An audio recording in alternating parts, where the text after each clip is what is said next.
Bene, eccoci qua anche oggi, secondo appuntamento con Giorgia Miazzo, in questo caso scrittrice prima di tutto, ma lo ricordiamo anche ricercatrice, docente, giramondo nel senso migliore del termine, perché da anni è impegnata in un progetto accademico internazionale teso a far conoscere a noi la realtà degli italiani e dei veneti in particolare emigrati in Sud America e a loro le radici.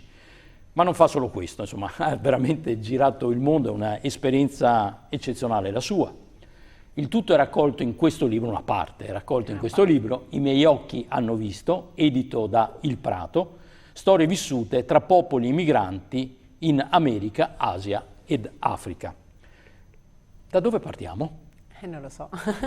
Qual è a questo punto il continente del cuore? Il continente del cuore sono le Americhe. Le chiamo le Americhe perché ogni stato, ogni nazione in America secondo me è diversa, a partire dal nord fino al sud, e addirittura all'interno di ogni nazione abbiamo anche lì tante realtà diverse. Quindi le Americhe sicuramente sono una terra che mi ha colpito, una terra con cui io anche collaboro per motivi anche linguistici, visto che sono docente di inglese, spagnolo e portoghese, e una terra che ha tanto da insegnarci, proprio come diversità culturale, antropologica, linguistica, sono molto affascinanti.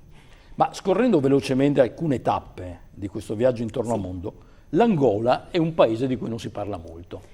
Sì, ho avuto la possibilità di viaggiare anche come interprete, e quindi l'Angola l'ho conosciuta. Qui si parla portoghese. Si parla portoghese, più hanno la loro lingua locale. E dell'Angola non si parla molto perché non è una meta turistica e è una terra, ahimè, ancora molto povera e molto bisognosa e carente, e quindi è difficile parlare dell'Angola. È una terra molto interessante a livello morfologico, geografico, che parliamo dell'Africa occidentale. Sì, e abbiamo una capitale che è Luanda e alcune città minori dove ci sono anche per esempio interventi di diocesi, di altre realtà anche interessanti italiane, anche di alcune aziende italiane che si stanno stabilendo nel territorio insieme a quelle portoghesi, cinesi, eccetera.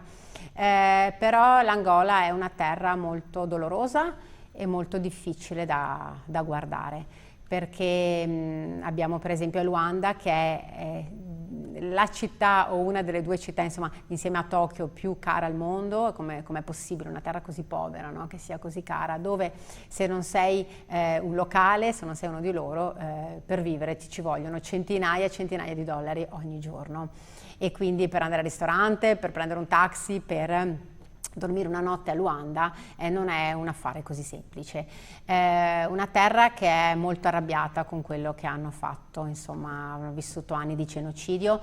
Ho studiato anche questo proprio a livello accademico attraverso un grandissimo scrittore che si chiama Antonio Lobo Antunes, un ex psichiatra che poi ha conosciuto in questo senso questa terra in quegli anni e ha iniziato a scrivere di getto anche tutto quello che è il profilo anche umano dell'essere umano proprio, e quindi racconta in maniera anche molto viva e molto cruda questa terra.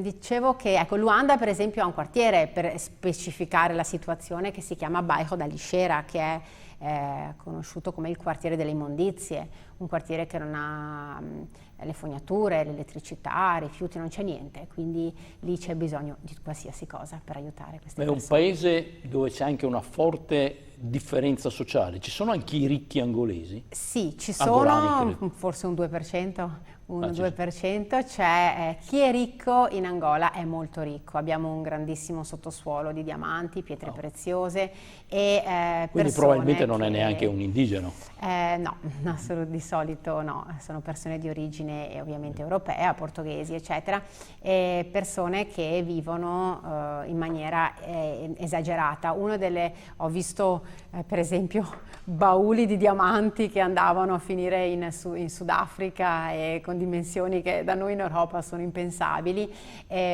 Ho visto una collezione di Ferrari attorno a una piscina dove non ci sono neanche le strade per poterle guidare, solo per ostentare la ricchezza. Quindi è una ricchezza che spesso non è gestita, a cui non si dà magari il valore utile in quel tipo di contesto.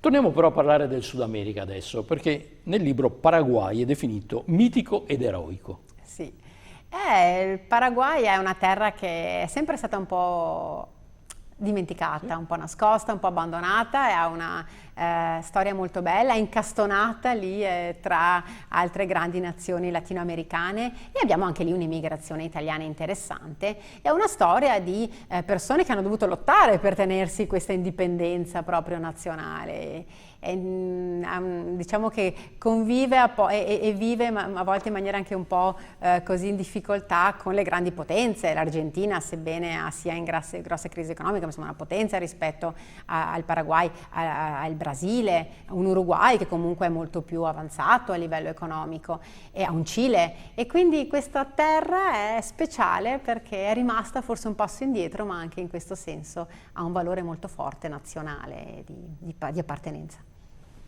Spendiamo due parole anche su Capoverde, che ho letto recentemente sia diventato una meta dei pensionati italiani. Sì, io ho avuto la fortuna di conoscere alcune nazioni, tra cui anche poi le isole di Capoverde, prima del gran boom turistico, che spesso è gestito in maniera anche difficile. E sicuramente noi parliamo spesso delle emigrazioni, quindi il mio lavoro per esempio immigrazioni venete storiche, parliamo delle immigrazioni, ma ci dimentichiamo spesso di due fenomeni interessanti, ma anche molto preoccupanti secondo me, di anziani che se ne stanno andando, più pensionati, che scelgono mete anche vicine, più economiche, e magari dove a volte si valorizza di più anche un contesto culturale, ambientale. Portogallo ad esempio, no? Portogallo, la Spagna, e Capoverde è una di queste, e non solo, poi insomma chi è in salute va anche più lontano. E poi la grande immigrazione anche di giovani, perché poi in tante terre, anche vicine, anche europee, si trovano anche tantissimi giovani che silenziosamente partono e dicono ciao ciao Italia, e decidono di magari iniziare un lavoro non solo accademico di ricerca, ma anche come imprenditori o come dipendenti aziendali, eccetera, in compagnie, in aziende che spesso aprono le porte a persone formate, coraggiose e in gamba, come sono spesso i nostri italiani. Quindi Capoverde sì, vive anche questa ricchezza, se vogliamo, anche di entrate di questi pensionati che giustamente riescono a investire magari in qualità di vita in queste terre così belle, così anche vicine, comode, e che anche queste accolgono una cultura portoghese, una cultura di gente anche buona, insomma, quindi sicuramente sono ben accolti e ben voluti. Ho accennato prima alla comunità italiana in Brasile, ne abbiamo parlato in altra occasione, ma in Brasile c'è anche una forte comunità tedesca. Per Certo. quello che c'è l'Oktoberfest citata nel libro? Sì, quell'articolo è molto bello, che parla dell'Oktoberfest che si svolge a Blumenau, che è una città nello stato di Santa Catarina, a sud del Brasile. Una festa che raccomando a tutti perché è vero che è un po' lontana, ma lì ci si sente più tedeschi che in Germania. È una festa grandissima che dura alcune settimane, dove abbiamo concerti, gastronomia, festeggiamenti all'interno di queste città, che anche architettonicamente, a livello proprio di tipologia architettonica, dimostra di essere proprio tedesca. E anche i tedeschi, sai, non solo i veneti, tutelano e stanno facendo un lavoro di preservazione e di conservazione delle proprie lingue che sono state portate, no? Pensiamo, stiamo parlando di 200 anni fa, perché l'immigrazione tedesca è iniziata molti anni prima rispetto a quella veneta italiana, e quindi con l'Innsbrucker e il Pomerano sono per esempio due dialetti, due lingue locali che anche i tedeschi in Brasile stanno tutelando, non solo linguisticamente ma anche culturalmente, per esempio con questa bellissima festa che uno si guarda intorno e dice: ma sono in Brasile, sono in Europa, in Germania? È difficile sentirsi in Brasile in certe feste. Solo a scorrere il sommario, insomma, sono affascinato. L'APA dov'è e che cos'è? L'Apa è un bellissimo paesino che si trova vicino a Curitiba, che è la capitale dello stato del Paraná, sempre in Brasile, uno stato che anche questo ospita una grande immigrazione italiana e per esempio anche giapponese, molto bella la storia anche dei giapponesi che migrano in Brasile.